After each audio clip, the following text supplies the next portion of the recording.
여호수아서 1장. 난 여러분 보면 즐거워요. 기분이 참 좋습니다. 여러분도 그래요? 날 보면 즐거워요? 여러분 보는 걸로 해피해요. 예. 여호수아서 1장. 우리가 금식하던 중에 이번이 제일 적은 숫자인데 제일 분위기는 가족 같고 좋은 것 같아요. 작은 수 하니까 더 깊어지고 우리 평생 둘의 가족으로 삽시다. 여호수아 1장 1절. 여호와의 종 모세가 죽은 후에, 좀 성경을 읽으실 때 영적 감수성을 가지고 읽어야 합니다. 영적 감수성, spiritual sensitivity. 이 단어가 참 중요합니다. 왜 그 말을 강조하느냐? 여호와의 종 모세가 죽은 후에, 이걸 그냥 읽고 지나가면 안 돼요. 그 속에 담겨진 의미를 우리가 몸으로 느껴야 됩니다. 이게 무슨 말이냐? 한 시대가 갔다 이 말입니다. 한 시대. 모세는 40년간 이스라엘 민족을 지도했습니다. 40년 만에 모세가 죽었다는 말은 모세 시대 40년의 지도력이 가고 새로운 시대, 새로운 지도력이 등장을 하는데, 새로운 지도자로 등장하는 사람이 누구냐? 여호와께서 모세 수종자 눈의 아들, 수종자는 비서입니다. 비서. 모세 비서관 출신 여호수아에게 말씀하여 이르시되, 우리 문재인 대통령이 노무현 대통령의 비서실장 했지요? 그런 거지요. 여호수아가 모세 비서실장격이랬습니다. 여호수아에게 말씀하여 이르시되, 그러니까 한 시대가 가고 모세 시대 40년이 가고 여호수아 시대가 시작이 되는데, 한 시대가 가면 새로운 시대는 새로운 지도력이 필요합니다.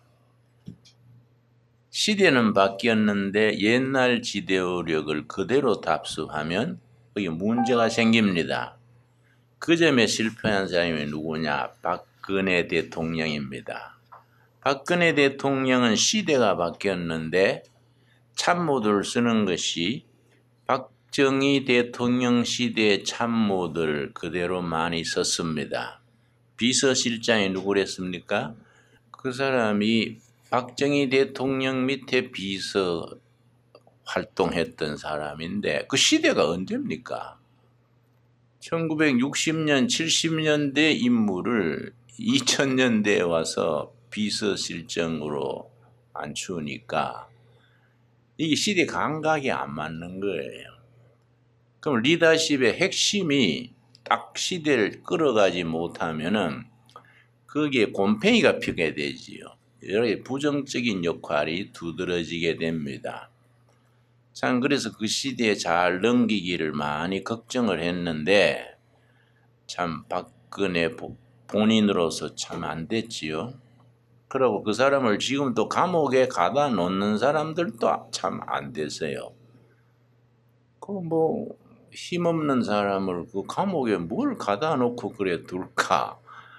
도망갈 것도 아닌데 밖에 내놓고 조사해도 될 텐데, 참 그런 것들이 아쉬워요. 우리나라는 그런 관용이 약합니다. 관용이 있는 사회가 서로 숨쉬고 살만한데 너무 시대가 빡빡해요. 자, 모세 시대가 가고 여호수아 시대가 왔는데, 그럼 새로운 시대는 새로운 지도력이 필요하지요? 하나님께서 여호수아에게 새로운 시대의 지도력 5가지를 하나님이 일러주셨습니다. 이 5가지가 중요합니다. 왜냐? 여호수아는 하나님께서 일러주시는 5가지 지도력을 철저히 지켰습니다. 그래서 여호수아가 승리하는, 성공하는 지휘자가 됐습니다. 그 여호수아의 별명이 상승장군 여호수아, 그런 별명입니다. 여호수아는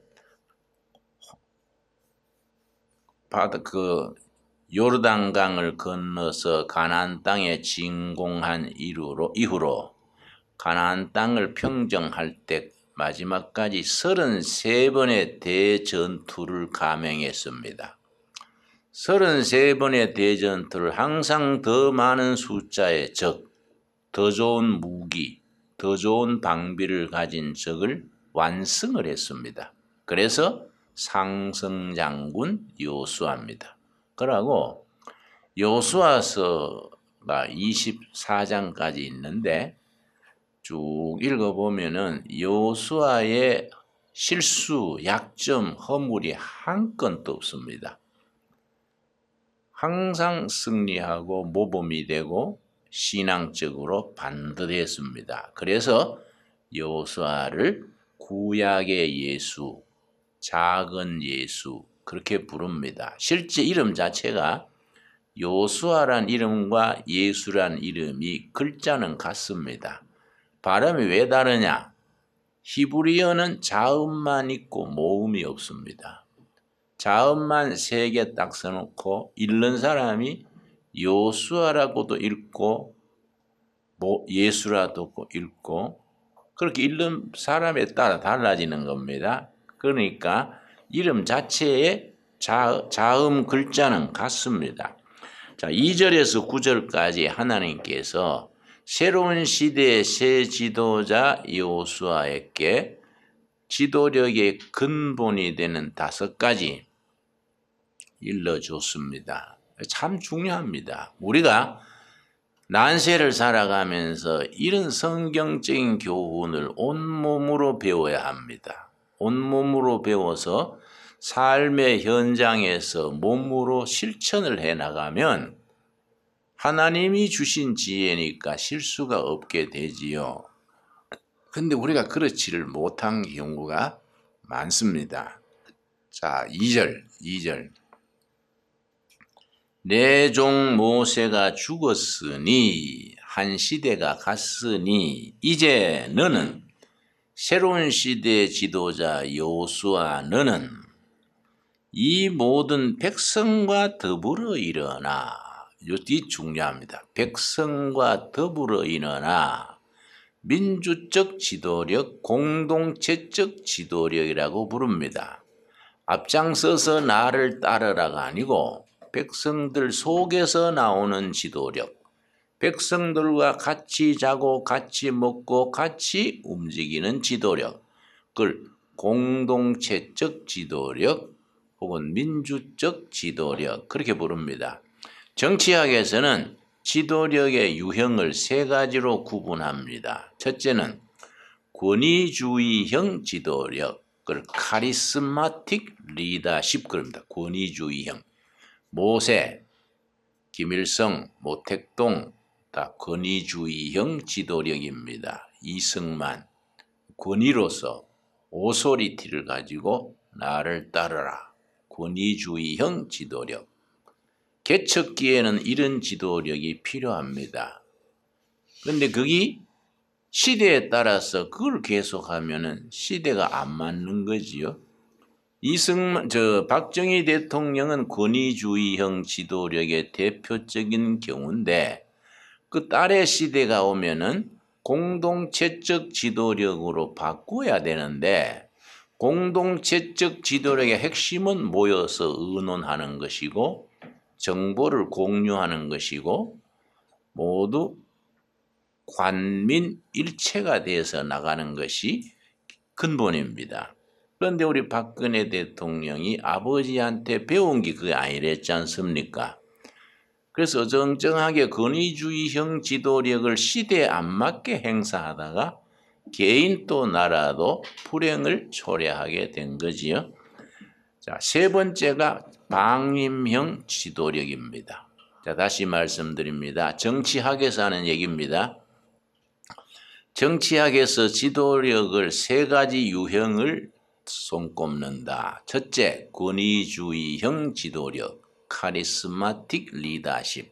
둘째는 공동체적, 민주적 지도력, 이거는 합의하고 의논하고 함께 나가는 지도력. 셋째는 방임형 지도력. 그냥 내빨라 내 그냥 팽개 주두는 겁니다. 알아서 해라. 그래서 예를 들어 가정에서 아버지가 아이들한테 전년 간섭하지 않고 직장 갔다 와가지고 텔레비나 보고 멀쩡히 공부하는 딸 불러가 야야 저 가수 이름이 뭐이지? 뭐이하고 그런 아버지 있지요? 이 방임형 지도력. 그런 집 아이들이 길을 잃습니다. 그런 집 아이들은 방향을 잘 못 잡아요. 그래서 많이 헤매게 됩니다. 방황하게 됩니다. 저도 아버지가 일본서 내 6살 때 돌아가시고 아버지 없이 자랐어요. 아버지 없이 자라니까 어떤 내 인생의 모델이 없어요. 어떻게 처신해야 되는지 아버지 없이 자란 사람들의 고충이 참 있습니다. 어떤 인생 살아가는데 처신하는 기준이 없지 않습니까? 그러니까 이게 내 인생에 큰 손실을 가져왔다. 나이 들어서 그걸 내가 느끼는 겁니다. 그래서 내가 아버지가 없이 자랐기 때문에 내가 아버지의 노도하는데 이게 또 지장이 있는 거예요. 지금 아들이 지금 같이 있는데 아들이 마음에 안 드는 게 있으면은 이걸 조리 있게 잘 타이르고 할 수 있는 그게 없어요. 피해버려요. 아버지 밑에서 자라보지 않았으니까 그게 상당히 지장이 있더라고요. 이런 것들이 참 우리 인생살이에 있어서 아버지의 역할이 중요하고 어머니의 역할이 중요한데 아버지는 권위로서 질서를 세워주고 어머니는 사랑으로서 품어줘서 아버지와 어머니가 공동의 작품으로 자녀들이 자라는 거 아닙니까? 이게 잘 안 되는 가정 아이들은 자녀들이 방황을 합니다. 그래서 우리가 인터넷 중독된 아이들 학교, 숲속 창의력 학교를 5년간 운영했는데 거의 아이들이 상담해보면 아버지가 없거나 방임형 아버지거나 이런 집 애들입니다. 그래서 그 창의력 학교 애들을 해보니까 선생들이 너무 힘들어요. 밤 3시 됐는데 애가 없어져 버려요. 그래서 뭐 이 숲속에서 어디가 있는지 뭐 어디 떨어갔어 뭐 산에 가다 떨어졌는지 또 뭐 애들이 정서적으로 불안정하니까 목을 매 죽었는지 뭐 3시간 만에 어디서 찾았느냐 하면은 저 동두천 시인의 PC방에 가서 게임하고 있는 걸 밤중에 그걸 걸어간 거예요. 그까지 걸어가가지고 게임하는 거. 그걸 걔를 또 데려오고 한 분은 여학생이 밤중에 없어져 버려가지고 비상이 걸렸지요. 그래 한 6시간 만에 저 전철역에 앉아가 그냥 졸고 있는 거예요. 그 니 왜 여 나왔냐니까 뭐 답답해서 나왔어요. 뭐 이러니까 참 대책 없어요. 그래서 계속 하다가는 선생들이 골병 들겠더라고요. 그래서 이 바꿔야 되겠다. 이번에 국제학교로 바꾸는 거지요. 국제학교로 바꾸고 인터넷 중독된 아이들은 세계 유일한 학교니까 이건 하나의 팀으로 단기 과정으로 별도로 해야 되겠다. 정책을 바꾼 거이죠. 전략을 바꾸는 거지요. 그랬더니 학교가 확 살아나요. 그게 우리가 이 참 지도력에 있어서 권위주의형, 방임형, 공동체형 이런 것들이 지도력을 우리가 어려서부터 그걸 가정에서부터 배워야 돼요. 학교에서 배우고. 그리고 우리 막내 아들은 시골에서 목회할 때에 시골 초등학교에서 3학년 때 통지표를 받아왔는데 30점을 받아왔어요. 그래가 놀래가지고 나는 그 상상을 못하거든요. 시험이란 건 치면 90점 100점 나오지 어떻게 연필을 뒹굴어도 50점이지 어떻게 30점을 받냐. 난 신기하더라고요. 우리 집사람한테 물었어요. 혹시 처갓집에 30점이 있었나. 그러니까 집사람이 더 섭섭해해요. 그런 일에 왜 처갓집을 들먹거리요. 하도 집안에 없던 내력이 나서 그게 통인가 해서 묻는 거지. 이게 엄마 아버지 그래 얘기하는 동안에 얘가 기가 죽어 있어요. 30점 받아온 걸 죄진 것처럼 고개를 숙이고 있었어. 아이고 안 그래도 공부 못하는 애 기죽여 놓으면 아무도 쓸데없지 않습니까? 그래서 내가 위로했어요. 이 괜찮다. 아버지가 잘못했다는 게 아니라 신기하다는 거지 뭐 딴 거 아니야. 너 공부 취미 없으면 학교 갔다 와서 양계장에 닭 먹이는 거 배워. 우리 그때 자연양계 10,000마리를 먹였습니다. 10,000마리 잘 먹이면 700~800만 원 수입이 되거든요. 학교 갔다 와서 닭 먹여라 그랬더니 저 엄마가 싫어하지요. 목사들이 어려서 양계나 배워가 되겠습니까? 그래서 양계가 어떠서 그러냐? 닭이 10,000마리가 존경하고 따르는데 어떠서 그러냐? 서울대학 나왔다고 누가 뭐 700만 원 누가 줍니까? 그러니까 뭐 공부하기 싫으면 뭐 닭 먹이고 한 달 700~800만 원 수입 올리고 장가 갈 때도 지처럼 공부하기 싫어하던 아가씨 있을 끼다. 끼리끼리 만나서 동네 이장하고 교회 장로하고 그래 살면 되지 뭐 다 명문대학 가면 뭐 어떻게 되겠냐. 괜히 공부 때문에 걔 기죽이지 마라. 그 위로를 해준 거예요. 그래서 내가 니 괜찮다. 네가 뭐 남자는 야 응? 사기로 사는 거야. 남자는 투지로 사는 거이지 성적이 아니야. 그 격려를 해줬더니 걔가 굉장히 위로가 되더라고요. 근데 이게 방학이 내일이 끝나가 등교를 하는데 방학 숙제책이 있잖아요. 그걸 다 내는 거거든요. 그걸 가지고 딱지를 만들어서 놀고 있어요. 그래서 야, 네 방학 숙제책 아니냐? 그래요. 그래서 그걸 학교에 내야 되는 건데 요새는 안 내나? 우리 때는 냈는데 요새도 내요. 그럼 님 뜯어가 딱지하면 어떡하나? 그랬더니 괜찮아요. 그 내가 걱정이 되는 거예요. 안 괜찮을 낀데. 어째 괜찮니? 그러니까 선생님한테 몇 차를 맞으면 돼요. 그래 내가 야 그거 괜찮은 애다. 그 배짱이 있잖아요. 선생님 니 자 먹겠나? 니 말이 맞다. 근데 얘가 기질이 상대 괜찮은 점이 있는데 어떻게 하면 잘 살려줄까? 그래서 내가 물었어요. 니도 뭔가 취미가 있을 끼다. 자기가 좋아하는 거 그걸 성경에서는 은사라 그래요. 기프트 은사. 니는 좋아하는 게 뭐냐? 그걸 자꾸 하면 되는 거다. 삐가 가만히 있더니 아버지 나는 곤충이 좋아요. 그러니까 시골이니까 잠자리도 채집해놓고 메뚜기도 채집해놓고 메뚜기를 채집해서 이제 핀센트 벽에다가 딱 꼽아 넣는 거예요. 지방에. 그래 내가 아이디어가 떠올랐지요.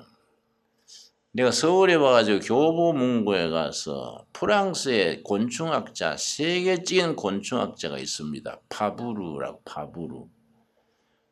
그래 이제 교보문고에 가서 프랑스 파브루의 곤충기를 초중생들이 알기 쉽게 풀어 쓴 책이 없나요?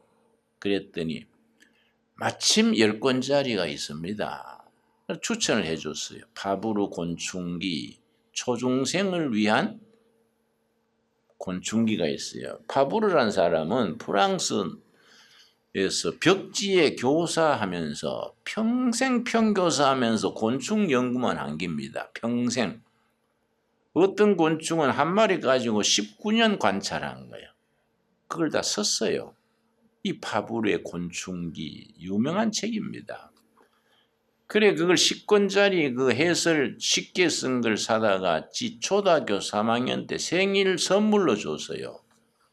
네 곤충 좋아한다니까 아버지 서울 가서 생일 선물로 사왔어. 그래서 10권을 줬는데 한 달 뒤에 밤 1시인데 개방이 불이 있어서 이 녀석이 불도 안 끄고 자나 하고 불 꺼준다고 들어가는데 책을 보고 있어요. 근데 웬일이야?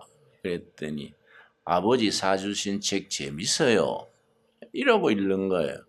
벌써 4권째 한 달 됐는데 그걸 10권 다 읽고 또 읽고 또 읽고 지침이니까 그걸 아주 뭐 표를 해가면서 읽더니 6학년 되니까 지 친구들이요 별명을 곤충박사 그래요. 곤충박사, 곤충박사.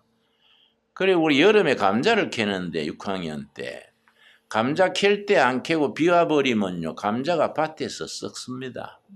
그 감자 캘 때는 비상이에요. 다 동원해서 캐는데요. 뭐 애들이고 어른이고 전부 한 골씩 맡아서 이제 감자 캐는데 내 옆에 걔가 이제 캐는 거예요. 근데 감자밭에 곤충이 많습니다. 우리가 농약을 안 치니까. 방아깨비 비슷한데 변종이요. 처음 보는 방아깨비 비슷한 곤충이 나와서 내 아들한테 야 곤충 박사 이게 무슨 곤충이지 처음 보는데 그랬더니 걔가요. 라틴어로 학명을 딱 대요. 뭐 안트로푸스 뭐 있지 않습니까? 학명을 딱 대고 쭉 나오는 거예요. 무슨 종인데 뭐 또. 내가 놀래가지고 야 네가 그걸 어떻게 아냐. 너는 무슨 애가 쉬운 건 모르고 어려운 건 아냐. 그랬더니 아버지 사주신 책에 나와요. 그래서 알지요. 뭐 읽고 또 읽고 또 읽어서 라틴어 학명까지 외우는 거예요. 걔가 그래 공부하기 시작하더니 대학을 코넬 대학을 갔지요. 미국 코넬이 좋은 명문입니까? 아이비 리그의 최고 명문이죠. 지 실력으로 간 거예요. 근데 가서 곤충 연구로 간 거예요. 그래 아이비 코넬 가서도 지가 뭐 곤충 공부를 많이 했으니까 두각을 나타내는 거예요. 그리고 공동체에서 자라고 했으니까 리더십이 있어서 미국서 그 미식 축구 있지 않습니까? 그 반에 들어가 가지고 그거 이제 축구 학교 선수가 됐는데 그 미식 축구 부원이 50명이요. 그 학생들이 투표해서 캡틴을 뽑아요. 그러니까 주장이에요, 주장. 얘가 당선이 된 거예요. 그 네가 동양인이 그 백인들 아이들 사이에서 어떻게 주장이 됐냐? 백인들이 투표를 해준 거예요. 아버지 공동체 생활했잖아요.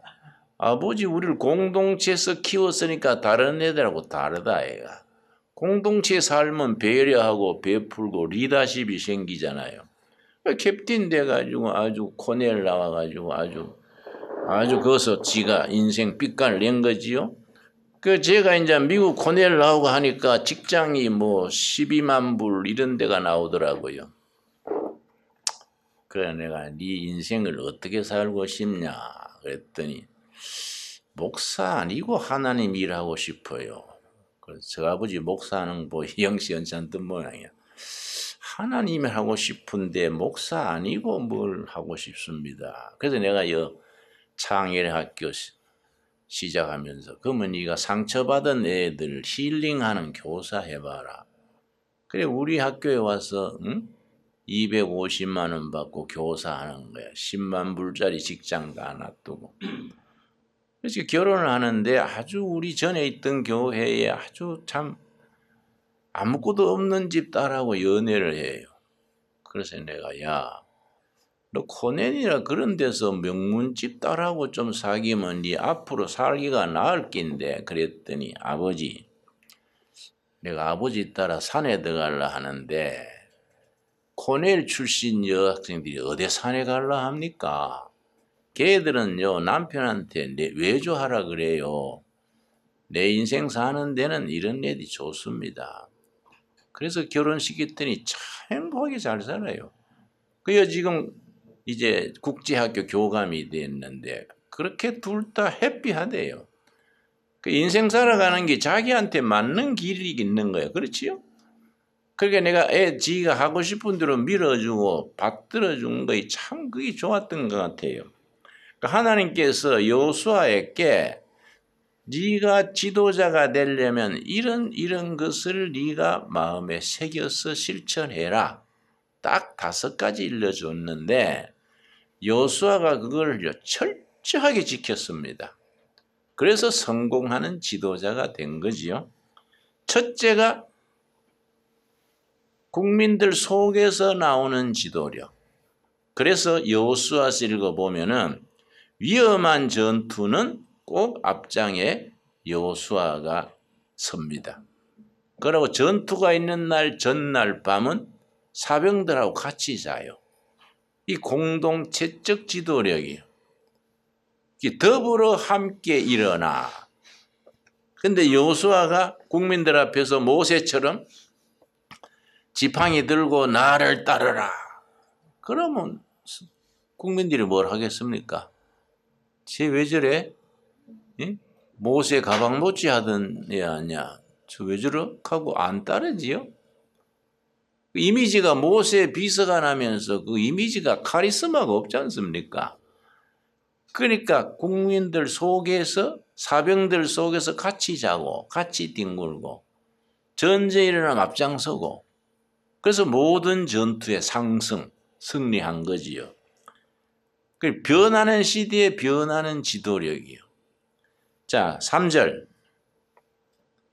내가 모세께 말한 바와 같이 너희 발바닥으로 밟는 곳은 모두 내가 너희에게 주었노니 이 발바닥으로 밟는 곳이 이스라엘에게 주신 땅입니다. 여러분 여호수아서 앞에 여러 번 나오지요. 젖과 꿀이 흐르는 땅, 가나안 땅, 약속의 땅. 그러면은 가나안 땅에 이렇게 줄을 쳐놓고 여기까지가 너희 땅이다. 그래 주셨습니까? 그거 오해하기 쉽습니다. 약속의 땅을 주셨는데 그냥 빈 땅을 주신 게 아니고 더 좋은 실력, 더 좋은 무기, 가나안 땅에는 철광석이 있었습니다. 철광석. 지금도 가나안 땅에 철을 캐내고 있습니다. 그 철광석이 있어서 철기 문화가 미리 발전해서 무기가 좋았습니다. 그런데 이스라엘 백성들은 애굽에서 벗어날 때 청동기, 구리 무기를 갖고 나온 겁니다. 이 무기 성능이 벌써 게임이 안 돼요. 이 사람들은 그저 노예살이 하면서 나와가지고 도끼, 삽, 괭이 이런 것 들고 나왔는데 이건 청동기, 구리. 가나안 땅은 철기 무기 자체가 달라요. 근데 그 사람들을 돌파하려면은 그게 비상한 전략이 있고 그거는 단결이 돼 있어야 되고 바닥에서부터 올라가야 되지요. 그래서 하나님께서 내가 가나안 땅을 너희들에게 얼마만큼 주느냐? 너희가 땀 흘려 피 흘려 발바닥으로 밟는 만큼 주신다. 게으르고 겁내가지고 적게 밟으면 적게 주는 거예요. 담대하게 넓게 밟으면 넓게 주시는 겁니다. 이게 참 영적으로 대단히 중요합니다. 자, 우리가 성경 전체를 가지고 구원사를 읽을 때 그걸 구속사적 이해라 그래요. 성경에 대한 구속사적 이해. 애굽 땅 종살에서 벗어날 때는 이스라엘은 다 구원받았지요. 그거는 믿음으로 다 구원받는데 통하는 거지요. 가나안 땅에 들어가서 축복받는 것은 이스라엘 백성이라고 다 축복받은 게 아니에요. 땀 흘리고 피 흘리고 값을 치른 사람이 가나안 땅에 가서 축복을 누리는 겁니다. 그래서 신학 용어로 어떻게 말하냐면은 믿음으로 이스라엘은 다 구원받는 것을 무조건 구원 그래요. unconditional salvation. unconditional. 무조건 구원. 믿음은 다 구원받는 겁니다. 이스라엘은 다 구원받는 거예요. 근데 가나안 땅의 축복은 conditional blessing. 조건부 축복이에요. 무슨 조건이냐?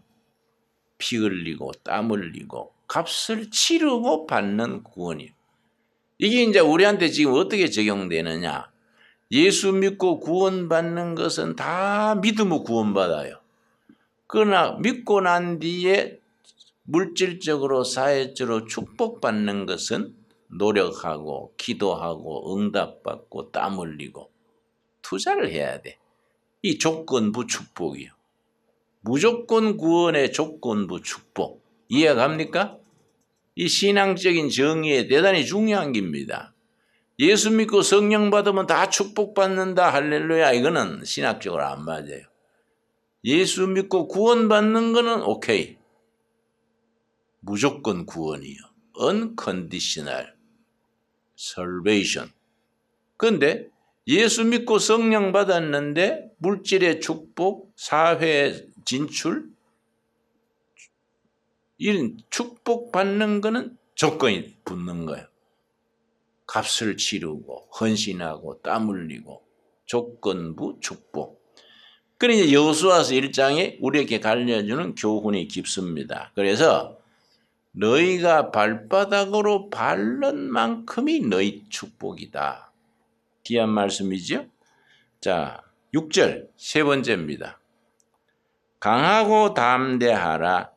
너는 내가 그들의 조상에게 맹세하여 그들에게 주리라 한 땅을 백성에게 차지하게 하리라. 강해라, 담대하라. 담대하라는 용기를 가져라.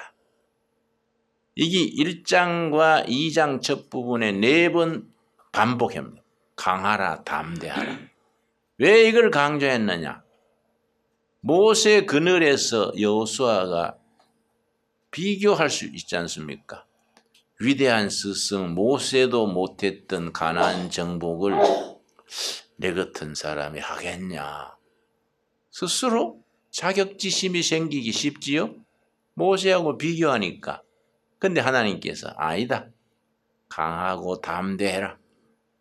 그걸 4번이나 되풀이. 강하라, 담대하라. 근데 강하고 담대할 수 있는 이유가 뭐냐? 5절이지, 5절.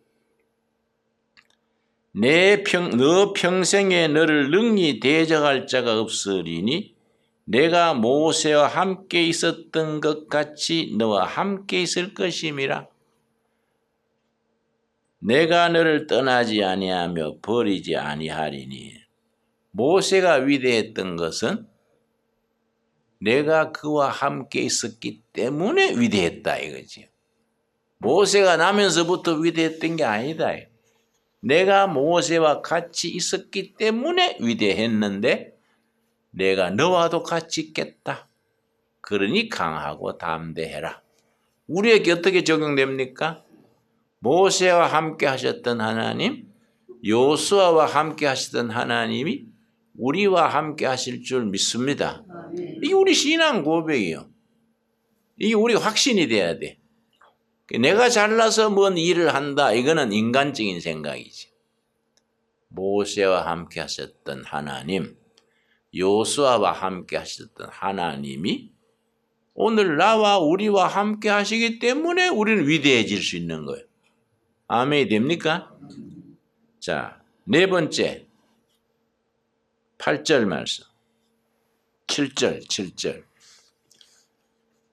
여호수아서 1장 첫 부분에 새로운 시대 지도자 여호수아에게 하나님이 분부하신 새 시대의 지도력 몇 가지라고요? 5가지. 첫 번째 뭡니까? 공동체적, 민주적, 백성과 더불어 일어나 함께 전진하는. 2번째 뭡니까? 발바닥 정신이지요. 그러니까 나는 이 발바닥 정신을 글자 그대로 적용합니다. 우리 둘의 마을에 둘의 선교에 필요한 땅이 있으면 무조건 발바닥으로 밟습니다. 가장 대표적인 예가 지금 기아집 있죠. 교회 옆에. 저기 절 지으려고 있던 집이거든요. 절 세우려고. 교회당에 있는 그 자리에 절을 짓고 그 옆에 기아집은 절 사택으로 지으려고 다 먼저 세웠는데 우리가 나중 들었지요.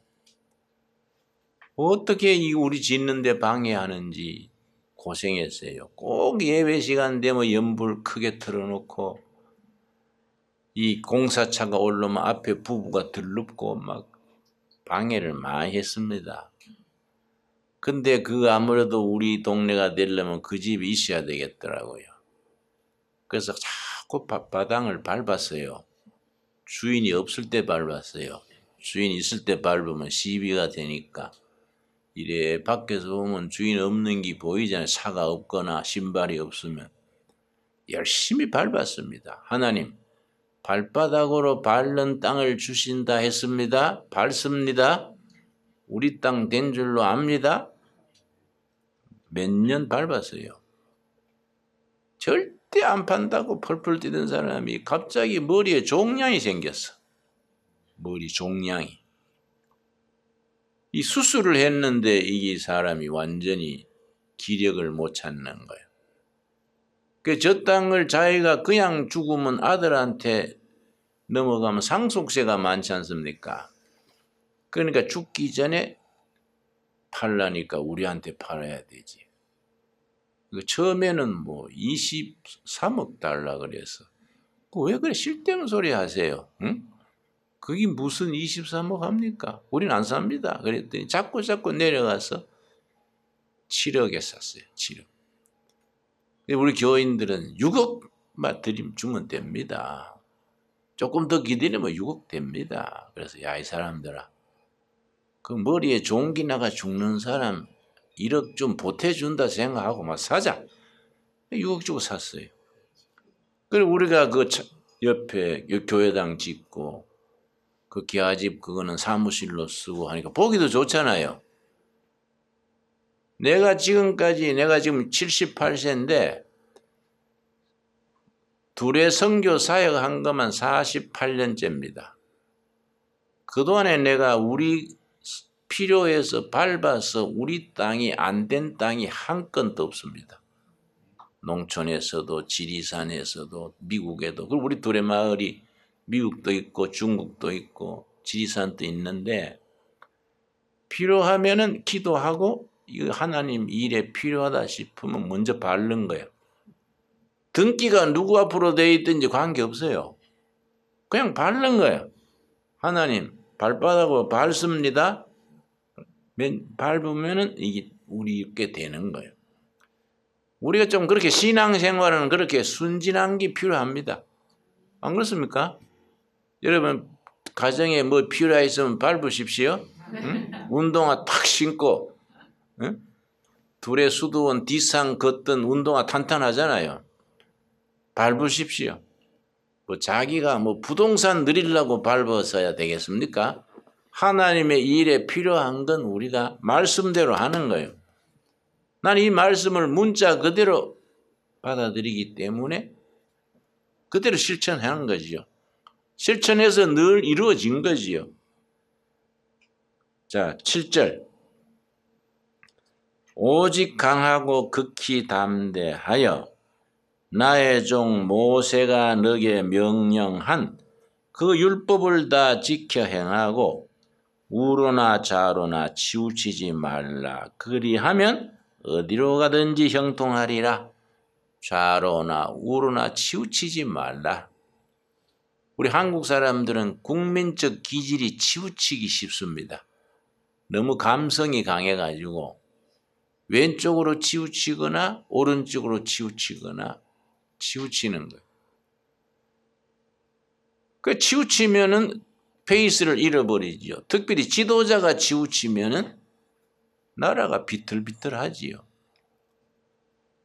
치우치지 말라. 치우치자는 기준이 뭡니까? 하나님의 말씀의 기준에서 치우치지 말라. 지금 7절이 그 뜻입니다. 하나님의 말씀을 중심으로 잡고 좌로 우로 치우치지 말아라. 치우치는 지도자는 공동체를 망가뜨리는 거죠. 이게 참 중요합니다. 치우치지 말아라. 자, 5번째 8절. 이 율법책을 너 입에서 떠나지 말게 하여 주야로 그것을 묵상하여, 묵상 의미를 일러드렸지요. 읊조린다는 거. 밤낮으로 그 말씀을 읊조리어서 자기 입의 소리가 자기 귀에 들릴 정도로 묵상 읊조려서 그 안에 기록된 대로 다 지켜 행하라. 그리하면 너 길이 평탄하게 될 것이며 너가 형통하리라. 말씀을 가까이 하고 말씀을 읊조리고 말씀대로 지켜 행해라. 그리하면 하는 일이 형통하게 된다. 여호수아는 그렇게 한 겁니다. 그래서 가나안 정복 역사가 형통하게 진행된 거지요. 형과 동생이 대화를 하면서 형이 동생한테 물었습니다. 동생, 성경의 만사 형통의 뜻이 뭔지 알아? 그러니까 형 그게 무슨 뜻인데? 그러니까 만사 형을 통해서 하라 이 말이야. 응? 일리 있는 얘기지요. 형을 통해서가 아니라 말씀을 통해서 하면 형통함에 이른다. 우리 꿈꾸는 것, 기도하는 바가 말씀 안에서 형통하게 이루어지기를 바랍니다. 참 이 5가지 꼭 명심합시다. 마음에 잘 새겼습니까? 자, 이런 거는요, 우리 삶의 지침으로 삼아야 됩니다. 읽고 그냥 지나가지 말고 조목조목 우리 생활에 적용을 해야 돼요. 온몸으로 익히는 것을 체득한다. 체득한다. 나는 좋은 것이 이런 말씀 읽고 딱 마음에 새겨서 이 둘레길 7km 걸으면서 곱씹는 겁니다. 읊조리는 거예요. 읊조리면서 한 바퀴 돌고 나면 마음속에 딱 bek히는 거예요. 마음에 딱 bek혀 있기 때문에 어디 설교할 때나 강연할 때 그게 줄줄줄 연결돼 나오는 거예요. 마음에 확실하게 심어놔야 돼. 대충대충 그래 하면은 진보가 없지요. 자, 창세기 여호수아서 6장 1절. 6장 1절.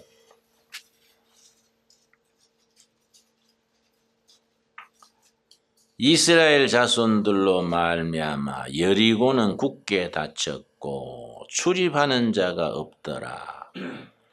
여호와께서 여호수아에게 이르시되 보라 내가 여리고와 그 왕과 용사들을 너 손에 넘겨주었으니 너희 모든 군사는 그 성을 둘러 성 주위를 매일 한 번씩 돌되 엿새 동안 그리하라. 자, 여리고 성을 공략하는 얘기입니다. 가나안 정복의 첫 번째 공격성이 여리고 성입니다. 여리고 성을 공격하는 이유가 있습니다. 우리가 성경을 입체적으로 읽을 수 있는 안목이 있어야 됩니다. 왜 여리고 성을 첫 번째 공략했냐? 여러분 날 봅시다. 이게 이제 이스라엘 지도가 고구마처럼 생겼어요. 길쭉한 고구마처럼. 이쪽에는 서쪽은 지중해, 이쪽은 북쪽은 시리아, 남쪽은 에집트, 이 동쪽은 유다 사막. 유다 사막에서 이스라엘에 들어오는데 강이 있습니다. 무슨 강이겠습니까? 요단강이지요. 이게 이스라엘 지도입니다. 그런데 요즘 그동안에는 이스라엘에 석유가 안 나왔거든요. 근데 미국에서 그 무슨 석유입니까? 셰일 오일을 개발했지요. 옛날에 편편하게 퍼져 있던 석유를 캐낼 수 있는 기술이 없어서 파내지 못했는데 미국의 한 중소기업이 20년간 연구해서 그걸 캐내는 방법을 찾았어요. 그 뒤로 이스라엘이 뜬 겁니다. 이쪽 서쪽 지중해 그 연안에 셰일 코스가 아주 무진장해요. 이걸 한 20년 전에 찾아내가지고 앞으로 이스라엘이 300년 쓸 석유를 확보했어요. 셰일 오일. 그래서 지금은 이스라엘이 석유 수출합니다. 요르단에 이런 가까운 나라에 석유 수출 국가로 바뀌었어요. 우리나라도 그런 거 하나 터졌으면 좋겠어. 그죠? 엉뚱한 사고만 터지고 그런 게 안 터져. 자, 지금 얘기는 뭐냐? 여리고가 이게 동쪽의 유다 사막이 애굽에서 출발해서 이렇게 돌아서 들어왔거든요. 딱 국가의 중간 지점이 여리고요. 딱 중간. 요단강 건너 여리고를 먼저 공략해서 점령하고 그 다음에 여리고 다음에 아이성 기억하시지요? 아이성이 내륙 지방에 어쯤 있어요. 아이성을 공략하고 그 다음에 이걸 가로질러서 남북을 갈랐어요. 남북을 갈른 뒤에 북쪽은 그냥 지키기만 하고 남쪽을 공격해서 점령했습니다. 왜 그랬냐? 북쪽 세력과 남쪽 세력이 연합하지 못하도록. 연합하면 힘이 생기잖아요. 그래서 남쪽을 먼저 공격한 뒤에 힘을 모아서 북쪽을 공격해서 가나안 땅 정복을 끝낸 거예요. 이게 여호수아의 전략이요, 전략. 그 여리고성이 전략을 실시하는 첫 거점이지요. 이게 참 중요한 거지요. 그 예수님이 뭐라 그랬냐면은 너희는 비둘기같이 순결하고 그다음 뭡니까? 뱀같이 지혜로워라. 비둘기같이 순결한 건 순수한 신앙, 뱀같이 지혜로운 건 전략. 그래 순수한 신앙과 전략을 겸해야 되는데 우리 신앙인들이 무슨 착각을 하느냐 하면은 순수하기만 하면 된다. 믿음의 사람이 뭐 전략이니 전술이니 그런 거 하는 건 인간적이다. 이렇게 생각하기 쉬운 거예요. 하나님은 그렇게 말하지 않습니다. 잠언 24장 6절. 잠언 24장 6절. 참 귀한 말씀이죠. 욥 시편 잠언 24장 6절. 그 성경을 읽을 때 이런 부분을 온몸으로 깨닫고 몸에 배이도록 체질이 돼야 돼요. 잠언 24장 6절. 너희는 뭡니까? 전략으로 싸우라. 승리는 지략이 많음에 있느니라. 너희는 전략, 스트레티지, 전략으로 싸워라. 승리하려면은 지략은 뭐냐? 여러 사람이 의논해서 합의했는 전략이 지략입니다. 지략. 혼자서 나를 따르라 그러지 말고 공동체가 같이 의논해서, 한 가정은 부부가 같이 의논해서, 한 교회는 교인들이 같이 의논해서 정하는 방안이 지략이죠. 너희는 전략으로 싸워라. 승리는 지략이 많아야 승리한다. 지략의 의미를 이해했습니까? 여러 사람이 의논해서 세운 전략이 지략이야. 그래야 승리한다. 그래서 여호수아는 그냥 가나안 땅에 들어간 게 아니야. 딱 전략을 세운 거야. 중간 지방 여리고를 함락하고 내륙 아이성으로 들어가서 남북을 갈라서 남쪽 세력, 북쪽 세력 분열시켜서 하나씩 이걸 전쟁에 그대로 적용해서 승승장구한 사람이 나폴레옹이에요. 나폴레옹은 여리고 작전을 최대한으로 이용했습니다. 나폴레옹은 전략가거든요. 그리고 성경을 아주 깊이 읽었습니다. 공부책을 많이 읽었습니다. 나폴레옹은 말 위에서도 독서했다는 사람 아니야. 그 여리고 전략 이런 데 깊이 공부한 거지요. 그래가지고 이걸 작전에 일용하는데 나폴레옹은 포병장교 출신입니다. 그때는 이렇게 나란히 서서 서로 전쟁했거든요. 일렬로 쭉 서서. 그런데 나폴레옹은 전략을 바꿨어요. 적이 한 줄로 쭉 진격에 들어오면 포병장교 출신이니까 중간에 포사격을 집중하는 거예요. 중간에. 그러면 중간에 포로 혼란해지면은 자기 기병대를 나란히 가는 게 아니라 횡대로 직선으로 돌파하는 거예요. 기병대를. 기병대가 중간에 돌진해가지고 양쪽을 갈라놔요. 갈라놓고 군대를 3대 7로 나눕니다. 3은 한쪽만 지켜요. 7은 한쪽을 괴멸시켜요. 그 다음에 다시 힘을 합쳐서 나머지를 격파하는 겁니다. 이게 여리고 작전에서 배운 겁니다. 나폴레옹이 그 작전을 해가지고 승승장구했는데 나중에 워터루에서 영국 장군이 그걸 간파했어요. 나폴레옹 전략을 연구해서. 그래가지고 그걸 역발상으로 뒤집어가지고 워터루 전쟁에서 나폴레옹이 패배해서 헬레나 섬에 갇혔다가 나중에 위암으로 죽었습니다. 그런데 한국 전쟁 때 여리고 작전을 그대로 썼던 장군이 누굽니까? 메가더죠. 메가더. 인천 상륙 작전이, 인천이 딱 여리고예요. 위치가 한반도의 중간이지 않습니까? 그런데 인천 상륙 작전을 메가더가 구상을 하니까 다 반대했습니다. 미국 본부에도 반대하고 참모들도 반대하고. 그런데 아니다.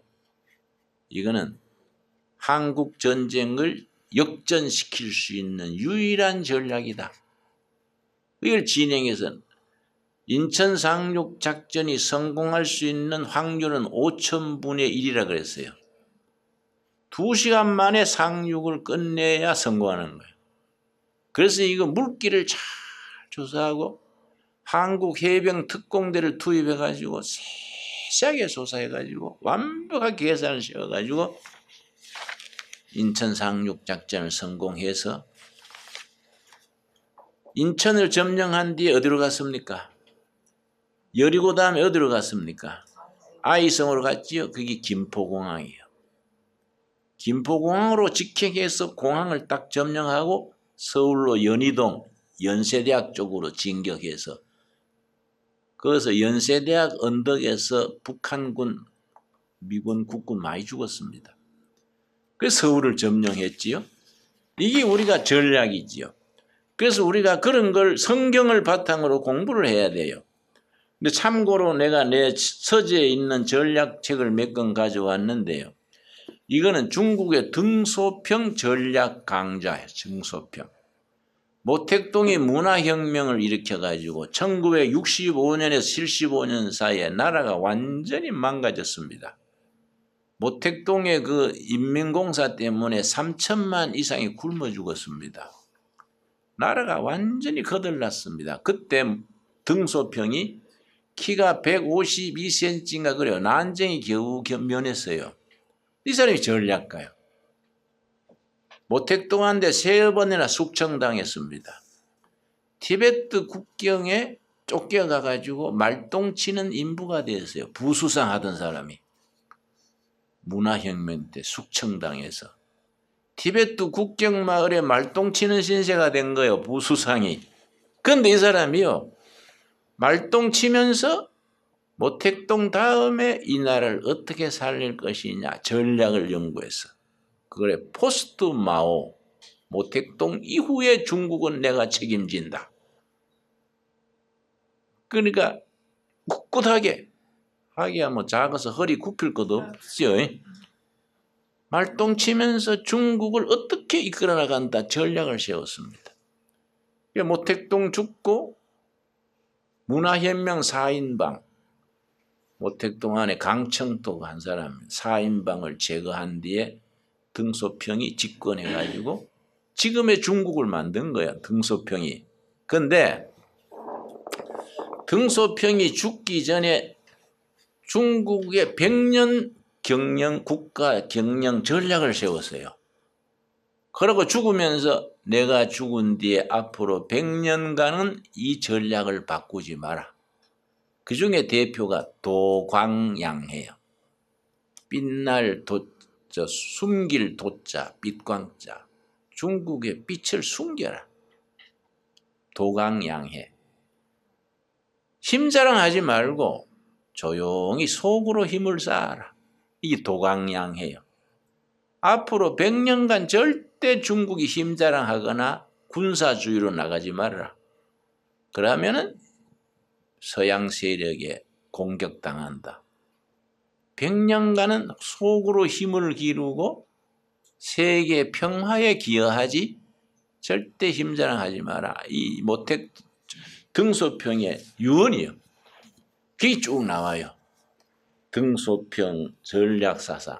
그래서 중국에서 총장을 하거나 군대 장성 진급하거나 고급 공무원 되려면 등소평 전략사상 강좌 코스가 1년짜리 있어요. 그 학 입학해서 졸업해야 돼요. 근데 이걸 누가 깼냐? 시진핑이 깬 거예요. 시진핑이. 시진핑이가 이 사람 또 숙청당했다가 되돌아온 사람인데 야심이 너무 컸어요. 등소평대로 안 하고 먼저 힘자랑을 먼저 한 거야. 국방력을 키우고 매년 방위비를 막 20%씩 올리고. 그러니까 미국한테 찍힌 거지. 등소평식으로 했어야 되는 거예요. 그렇지요? 100년간 힘을 숨겨놓게 했는데 너무 빨리 내세우다가 지금 무역전쟁 터져가지고 지난주에 보니까 시진핑이 트럼프한테 전화했더라고요. 우리는 잘 지내보길 원합니다. 그래가 북한 또 부추기다가 지금은 국경선에 딱 차단해서 북한이 지금 외톨이가 됐습니다. 그 시진핑이 굽힌 거예요. 이 등소평 전략. 일본에는 나카소네라는 전 수상이 있었는데 나카소네가 일본의 장기 국가 전략, 일본 21세기의 일본은 어떻게 나가야 된다. 국가 전략 나카소네가 세운 거예요. 이 책은 기업의 마케팅, 시장을 어떻게 확대하느냐, 마케팅의 전략에 관한 책이에요. 이거는 고대에서 현대까지 전쟁에서 어떻게 적은 군대로 큰 군대를 격파했느냐, 군사 전략서예요. 이거는 전략을 기업 경영에 쓴 겁니다. 미국 GE라든지 미국 포드 자동차라든지 일본의 도요타 같은 기업이 위기에 처했을 때에 어떻게 전략으로 돌파했느냐, 그 책이에요. 근데 우리가 성경을 읽고 성경에서 영감을 받고 지혜를 받아가지고 이런 세상적인 책을 도움을 받으면서 우리가 복음 전도에 또 기업에 심지어 교회나 가정 운영에 전략을 적용할 수 있어야 된다 이거지. 근데 전략이 얼마나 중요하냐면은 장개석 군대와 모택동 군대가 싸우는데 장개석은 일본 육사 출신 정규 장교입니다. 모택동은 중학교 졸업했는 삼국지만 많이 받는 무식자예요. 그런데 북경대학 도서실에 심부름꾼으로 있으면서 도서관에 있는 수호지, 삼국지 계속 읽은 거예요. 그 장개석 군대, 모택동 군대가 붙었는데 전투는 항상 장개석이 이겼습니다. 모택동 군대가 장개석한테 전투에 이겨본 적이 없어요. 쫓기고 만리가 넘는 정강산까지 쫓겨서 굴에 숨어서 살았는데 이게 전략으로 뒤집은 거예요.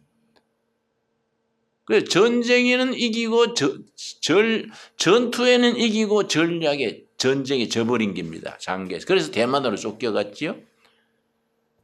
그런 게 참 우리가 세상 살아가는 발상에 중요한 겁니다. 그러니까 어떻게 해서 무너지는 나라, 군대를 전략으로서 역전시키느냐, 이 그 책이에요. 전략의 본질. 여기 둘 테니까 여러분 참고하시기 바랍니다. 가져가지는 말고.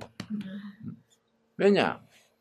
우리가 성경을 열심히 믿고 거기에 도움이 될 수 있는 인문학적, 세상적인 여러 독서를 폭넓게 해야 돼. 거기서 인재가 나오는 게 아니에요. 그렇지요? 우리가 그냥 뭐 교회 시킨 대로 목사 시키면 아멘, 아멘 하고 그냥 따라가면 그거는 좁은 교인이 되는 거이지요. 우리 자녀들도 그래 키우면은 큰 그릇이 못 되는 거이지요. 자, 오늘 거기까지 합시다.